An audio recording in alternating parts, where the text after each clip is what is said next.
Hello, I'm Bishop Mark Strange, Bishop of Murray Ross and Caithness, and Primus of the Scottish Episcopal Church, which means I'm also the Anglican primate here in Scotland. And for the next 2 weeks, I'm based here in Edinburgh and Glasgow. We'll be in Glasgow each day. Number of events which I'm taking part in, but partly also just to be here to pray, to connect, to speak to people, to offer them support, and to ensure that at all times through this process, people of faith's voice can be heard. I'm also very aware of communities around the Anglican Communion who have asked that we are advocating for them, and I have conversations with particularly the church in Brazil, so I'll find every opportunity I can to let people know that they are prayed for, and that as we are people of faith who believe in a God of creation, that we are concerned and determined that this planet of ours should be healed.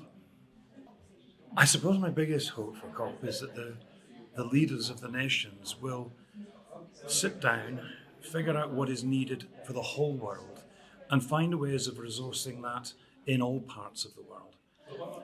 There's little point in the places which have huge resources for them to do a whole series of things while we leave behind so many parts of the world who are simply struggling as their own land is eaten up, or the sun is now too hot, or they don't know when the weather is going to turn against their crops. It needs to be the whole world being able to share the resources, the rich and those who are struggling, so that all of us can work towards the healing of this planet.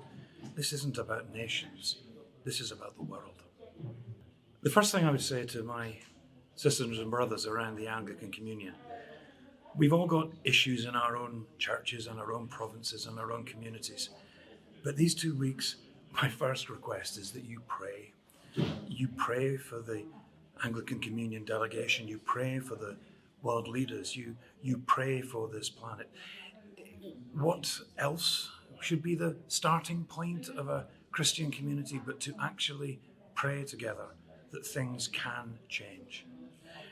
I think we also need to have the courage to speak of our faith, to say that the reasons that we believe this is to be so important is because this is a gift from God. We're stewards, we're not owners. And as stewards, we need to have the courage to make the differences in our lives, the lives of our communities, have advocacy for those who have little voice, and to find all ways we can to honour what the Creator has given us.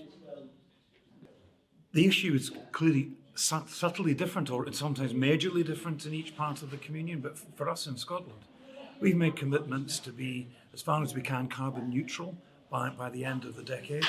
We've disinvested from those who invest in fossil fuels. Within my own life, well, I'm very conscious that I heat Bishop's house with an oil boiler, that I drive a four-wheel drive vehicle because of the road conditions around me, and I'm going to have to make changes. There are going to have to be changes in my lifestyle, changes in how we live our lives at home. No one can escape from this. We can't just blame other people. We've also got to be prepared to make the changes that we need in our church lives, in our congregations, and in our own personal lives. It's no good shouting at politicians if we're doing nothing about it ourselves. It's going to be tough, but come on. We can do this because we are people of faith.